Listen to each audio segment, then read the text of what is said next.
Olá, meus irmãos, minhas irmãs.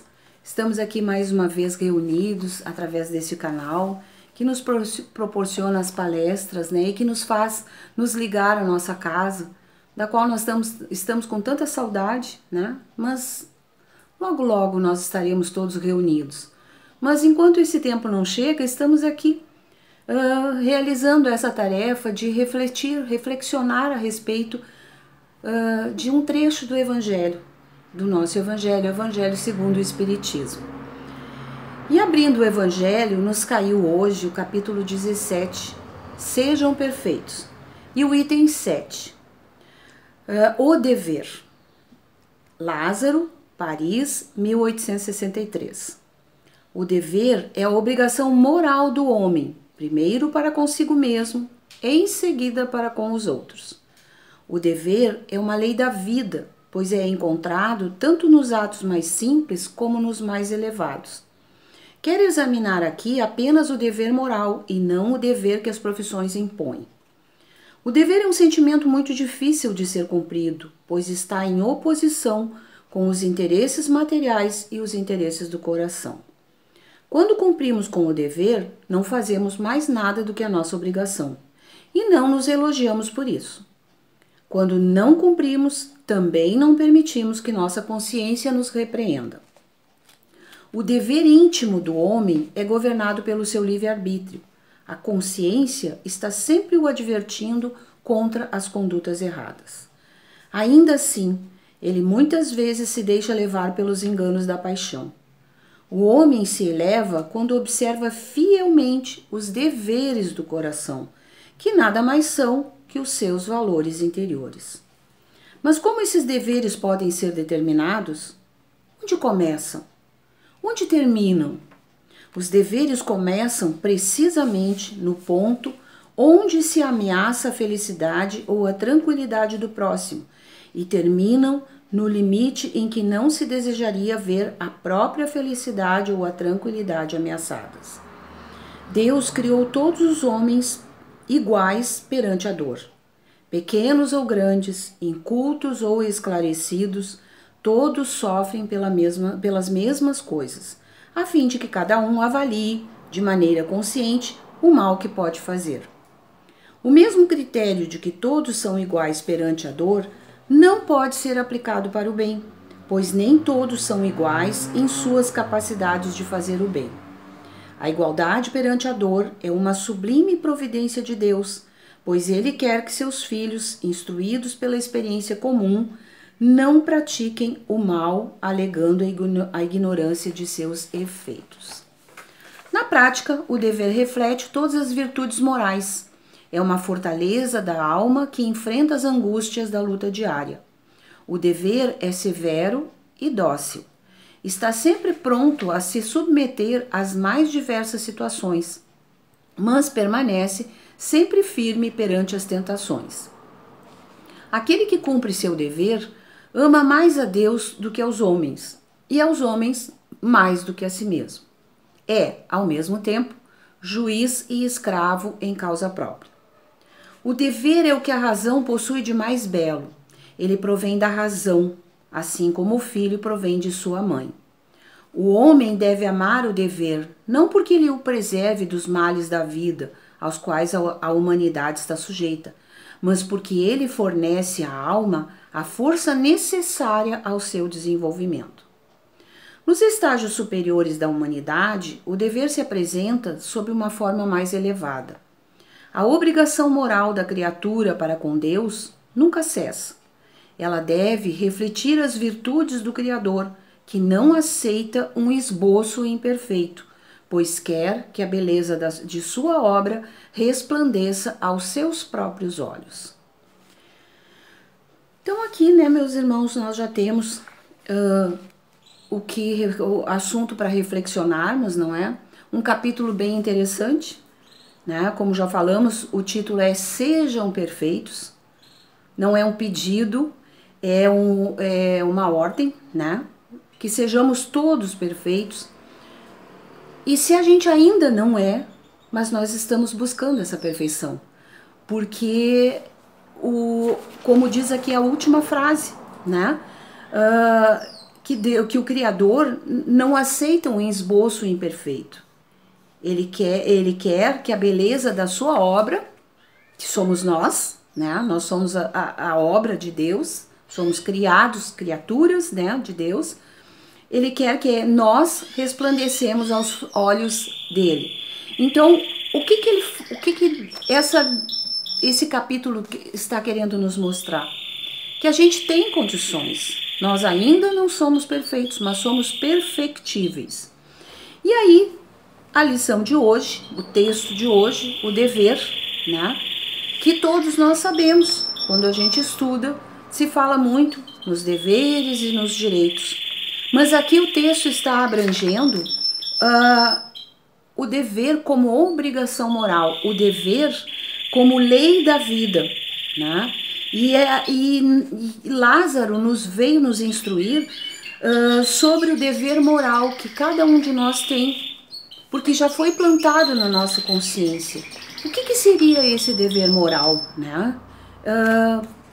E mais adiante o texto nos fala que é um sentimento muito difícil de ser cumprido, e realmente, né? Principalmente quando diz respeito ao moral, a nossa conduta que devemos cuidar, né? E por que ele é um sentimento muito difícil? Por estar em oposição com os interesses materiais e os interesses do coração. Os interesses do coração nós já sabemos quais são, né? É aquele que é a prática do amor, praticar a caridade. Isso vai fazer com que os nossos valores interiores vão se aprofundando, né? E nós vamos aperfeiçoando as nossas virtudes, né? Que devem ser muitas, e ao longo das nossas várias encarnações a gente vai aperfeiçoando essas virtudes. E isso é o nosso dever, né? Como espíritos imperfeitos ainda que somos, nós precisamos nos melhorar, ir adquirindo a virtude passo a passo. Sabemos que não é difícil, o próprio texto nos diz que é um sentimento muito difícil de ser cumprido, né? Mas nós precisamos, porque é através dele que nós vamos crescer espiritualmente, né?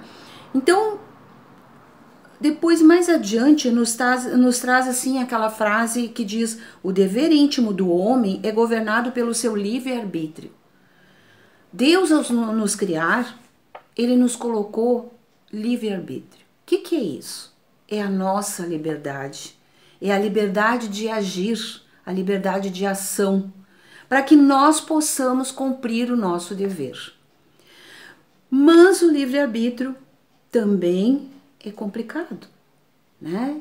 Porque nós temos liberdade, nós fomos criados com essa liberdade, mas nós ainda não sabemos usar essa liberdade. E como Paulo já nos disse, né, em Paulo e Estevão, lá ele nos ensinou que a gente pode tudo. Nós podemos fazer tudo o que nós quisermos. Mas, quando a nossa consciência já foi acionada, nós sabemos que nem tudo nos convém fazer, né? A gente pode, tudo que nós quisermos a gente faz. Mas hoje a consciência já nos indica e o dever já nos aponta também que nós não podemos fazer coisas erradas, né? E mais adiante, o texto também já nos explica melhor isso aí. Onde é que começa onde começam os deveres, né? Onde eles terminam? Onde o meu dever começa e onde ele termina? Os deveres começam no ponto onde se ameaça a felicidade ou a tranquilidade do próximo. E terminam no limite em que não se desejaria ver a própria felicidade ou a tranquilidade ameaçadas. Então, é o que Jesus vem nos ensinar. Não faça ao outro o que tu não gostarias que fizesse para ti. Então, aí está o nosso dever, em olhar o próximo com um olhar de bondade, de amor, e nos colocando no lugar daquele irmão quando nós praticamos alguma coisa. Será que eu gostaria que ele me fizesse o que eu estou fazendo agora para ele? É a questão da empatia, nos colocar no lugar do irmão, para que ele possa, para que a gente possa entender se aquilo é bom ou não. Esse é um dever nosso. Olhar o nosso irmão, olhar com olhos de amor, não com olhos de crítica, não com olhos de menosprezo, de raiva, né? Ou achando que ele não tem condições. Todos nós temos condições, mas nós estamos ainda numa condição de imperfeição. Algumas coisas eu já desenvolvi, alguns deveres eu já consigo cumprir, outros ainda não. O meu irmão já consegue cumprir aqueles que eu ainda não cumpro. Então eu preciso entender, nós todos estamos aqui nesta encarnação para um aprendizado. Então eu não posso me considerar melhor do que o meu irmão. E é um dever moral mesmo, meu, olhar para o meu irmão, ver o que ele necessita. Praticar o amor, praticar a bondade, respeitá-lo. Respeito é um dos deveres que nós devemos ter para com o nosso irmão, não é? Mais adiante, o texto nos fala que Deus criou todos os homens iguais perante a dor. Nós estamos num planeta de provas e expiações, então nós estamos num planeta onde a dor ainda impera. Nós ainda precisamos da dor para o nosso aprendizado, né? E aí o texto vai mais adiante e diz assim, ó: a igualdade perante a dor é uma sublime providência de Deus, pois ele quer que seus filhos, instruídos pela experiência comum, que é a dor, né, não pratiquem o mal alegando a ignorância de seus efeitos. A dor vem para todos nós. Por quê? Porque nesta encarnação ou em uma outra, eu pratiquei atos errados e eu preciso resgatar esses atos. Eu preciso corrigir esses erros, não é? Então a dor ela vem para todos. Deus não privilegiou nenhum dos seus filhos. Ah, tu é mais bonzinho, tu não vai sofrer. Não. O que nós falamos antes, nós temos o livre-arbítrio e é em função da nossa liberdade, do nosso livre-arbítrio, que nós cometemos erros. E nós, como um aluno de escola, precisamos corrigi-los, né? E para isso Deus nos dá essa oportunidade.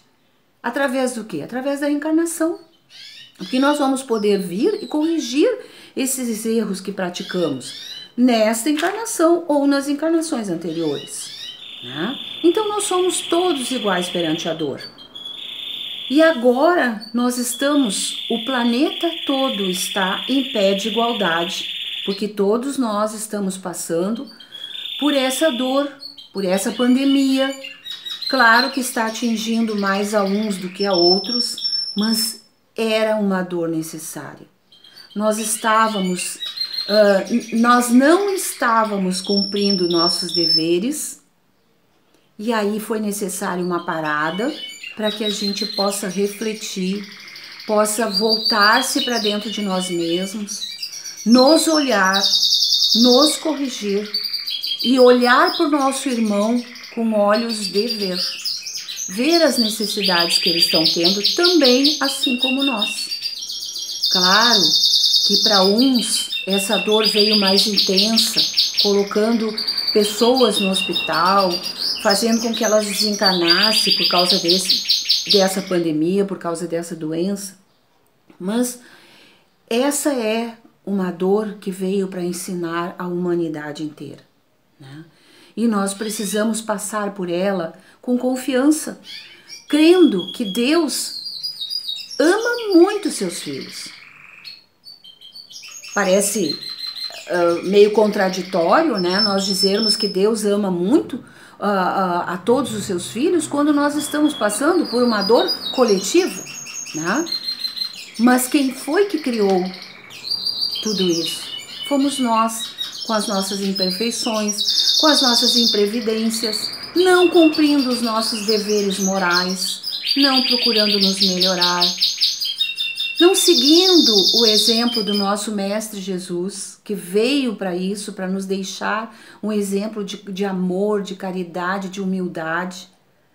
E aí, então, de repente, a gente precisa receber um baque, uma doença, uma dor, um sofrimento, para que a gente possa parar e refletir. E isso não aconteceu com um ou dois, muitas pessoas. Muitos, não é, meus irmãos? Então, seguindo adiante na nossa leitura, tinha mais uma partezinha que eu gostaria de comentar com vocês, que diz o seguinte: o dever é severo e dócil, né? O nosso dever moral, né? O dever é severo e dócil. Coisas opostas também, mas mais próximas, né? Por quê? Porque o dever é o que nós precisamos, é uma obrigação. Isso é o que é o dever, uma obrigação. E essa obrigação pode ser dolorosa, pode ser severa, porque vai mexer, como é um dever moral, vai mexer com aquelas coisas erradas que nós temos, com as práticas erradas que nós fazemos. Mas ao mesmo tempo é dócil, porque nós já sabemos que ele é necessário, né? Ele é suave. Nada é pesado quando a gente acredita que estamos que precisamos passar e entendemos o porquê, né? Porque a vida é eterna e aí nós precisamos corrigir os nossos erros, não é? O dever é o que a razão possui de mais belo. Então, o dever nós praticamos esse dever com a razão, sabendo que nós precisamos praticá-lo para nos melhorar. Ele provém da razão, assim como o filho provém de sua mãe. Então é uma coisa certa, né? O homem deve amar o dever, não porque ele o preserve dos males da vida, aos quais a humanidade está sujeita. Nós vimos há pouco, como eu falei, que nós estamos passando por um desses males, né? A humanidade toda está sujeita, ficou sujeita a esse mal. Então, esse é uma obrigação que nós precisamos passar. Mas, porque ele, o dever, fornece à alma a força necessária ao seu desenvolvimento. Então, com os nossos deveres cumpridos, nós vamos aliviar a nossa alma, nós vamos aliviar a nossa consciência, né? E nós vamos chegar, na hora que formos prestar contas, nós poderemos chegar e dizer, bom, eu cumpri bem o meu dever, né? Eu soube. Ou chegar lá e dizer assim, olha, não foi dessa vez ainda, né? Mas Deus é tão magnífico, tão misericordioso, tão maravilhoso e bom, que Ele, ao nos receber através dos mentores, né, quando nós partirmos dessa encarnação e que a gente tiver que prestar as contas, né, lá estarão os nossos mentores que vão dizer, olha, tu não conseguiste dessa vez, vamos tentar mais uma. Quantas encarnações nós estamos nessa, né, que o Pai está nos olhando com olhos de amor e dizendo, filho, tenta mais uma vez, tu consegues, tu vais conseguir. Por isso o título do nosso capítulo, sejam perfeitos. E é isso que Ele quer. Nós somos espíritos perfectíveis, né? Estamos procurando essa perfeição, né? Nós vamos um dia chegar lá. Não na perfeição de Deus, porque se nós fôssemos perfeitos igual a Ele, Ele já não seria o único, né? Mas nós vamos atingir uma perfeição em que aí nós vamos encontrar a felicidade. Nós vamos encontrar a paz de espírito, a consciência tranquila, porque cumprimos o nosso dever. E aí já alcançamos, já atingimos, já conseguimos alcançar todas as virtudes, né? Porque a virtude é uma conquista. Virtude é para a gente conquistar. Isso, e nós conquistamos essas virtudes através do quê? Do dever. Porque dever é uma obrigação. E a gente precisa, né? Se é uma obrigação, nós precisamos cumpri-lo, né? E é mais fácil nós cumpri-los de coração aberto e aceitando do que nós termos que cumpri-lo forçados, né? Porque aí é mais doloroso. Então, todo o cumprimento de um dever que seja adequado aos ensinamentos que Deus através de Jesus veio nos trazer, ele se torna mais fácil. Jesus nos disse: meu fardo é leve, meu jugo é suave. Então, se nós acreditamos, se torna mais fácil, né? O cumprimento desse dever.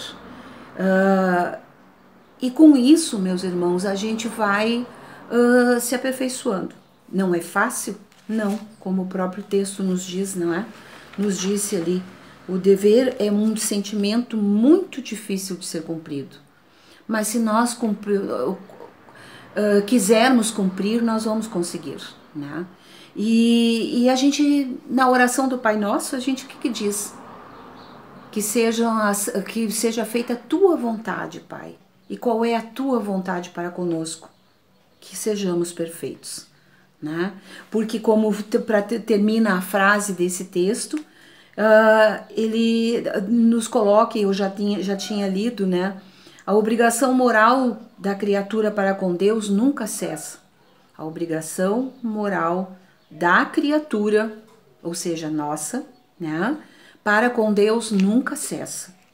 E ela deve refletir, essa obrigação moral deve refletir as virtudes do Criador, que não aceitam um esboço imperfeito, pois quer que a beleza de sua obra resplandeça aos seus próprios olhos. Somos uma obra de Deus em que estamos sendo lapidados a cada encarnação. Nós estamos sendo lapidados para que aquela pedra preciosa que está no interior dessa pedra embrutecida, que somos nós, possa resplandecer.